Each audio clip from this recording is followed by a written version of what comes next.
Le dimanche 27 décembre, près de 2 millions d'électeurs se sont rendus aux urnes pour élire leurs dirigeants.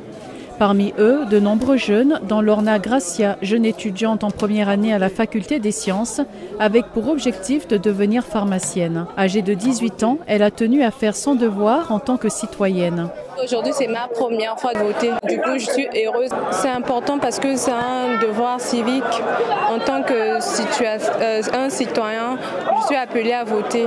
Et puis d'abord, j'ai déjà atteint l'âge de la maturité, l'âge auquel mon pays a dédié pour qu'un citoyen puisse voter. Présente au bureau de vote dès 6 h du matin, Lorna a porté un choix mûrement réfléchi sur l'un des 17 candidats à la présidentielle. Que ce dernier soit élu ou pas, le nouveau président devra, selon elle, répondre davantage aux besoins de la population.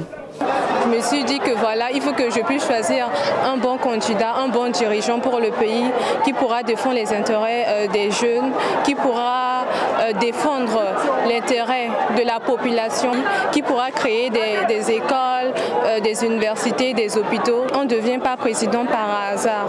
S'il est président, il doit se comporter comme tel. Parce qu'on dit souvent l'homme qu'il faut à la place qu'il faut. Il est déjà à la place. Du coup, il doit se comporter conformément aux principes, conformément aux droits, conformément aux règles. Il doit être toujours à l'écoute de la population. Lorna est persuadée que la jeunesse a un grand rôle à jouer pour le développement du pays et pense que cette dernière peut occuper de très hautes fonctions, ainsi qu'être actrice dans la prise des décisions pour la vie socio-politique et économique de son pays. J'invite tous mes pairs, toutes les personnes qui ont mon âge, de ne pas badiner avec les études, parce que les études c'est très important. Parce que nous sommes l'avenir du pays. L'avenir du pays repose entre nos mains. Pour cela, nous devons étudier. Pour cela, nous devons nous cultiver. Pour cela, nous devons essayer de donner le meilleur de nous-mêmes pour que ce pays puisse atteindre son apogée, puisse atteindre son développement.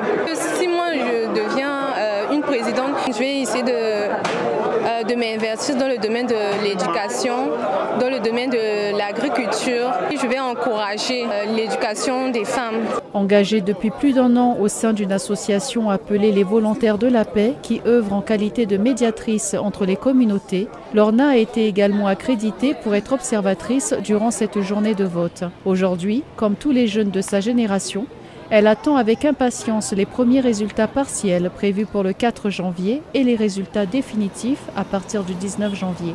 Quelle que soit l'issue de la délibération, elle espère un climat de paix sur toute l'étendue du territoire de son pays, la République centrafricaine.